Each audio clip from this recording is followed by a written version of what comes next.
नकली साप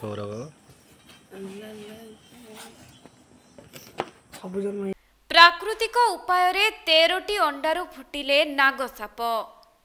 पुरी जिला पिपिली ब्लॉक अंतर्गत सोमपुर ग्रामर लक्ष्मीधर प्रधान गुहाल घरू गत मे मास 12 तारिख दिन एक नागुणी साप सहित तार 13टी अंडा को ठाब करा जायथिला।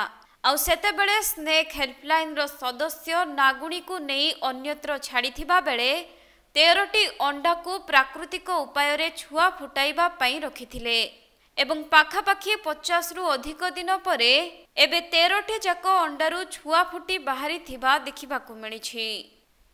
तेबे वर्तमान ओडिशार सबु जगारे नागसाप अंडा फुटिबा आरंभ होई गलानी एवं वर्षा दिने लोकंको बाड़ी बगीचारे अनाबना घास सबु मध्य बढ़ी थाए। तेणु तुरंत निज घरर आखपाख अंचल को परिष्कार करिबा पई बाड़ी बगीचा को सफा करिबा निमंते स्नेक हेल्पलाइन पक्षरु सूचना दिया जाउछि। कारण जदि कहा बाड़ी बगीचारे साप अंडा देइथिबे ताहाले एका थरके अनेक छुआ बुलिबे जहाकि सेठाकार लोकंको जीवन प्रति ताहा विपद सृष्टि करिपारे। तेणु सतर्कता अवलंबन करिबार एकांत आवश्यकता रहिछि।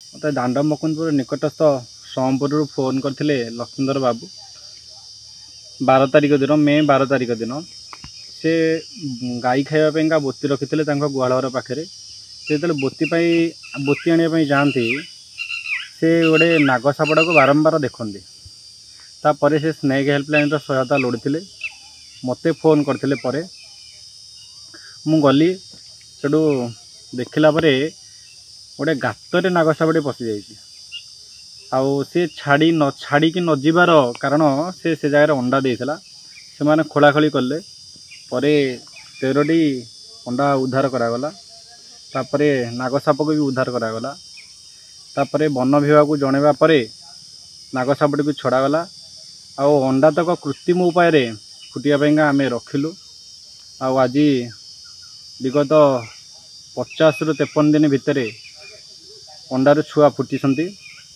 आ से जो जगार बंची पारे से जगार छड़ागला रिलीज कराए।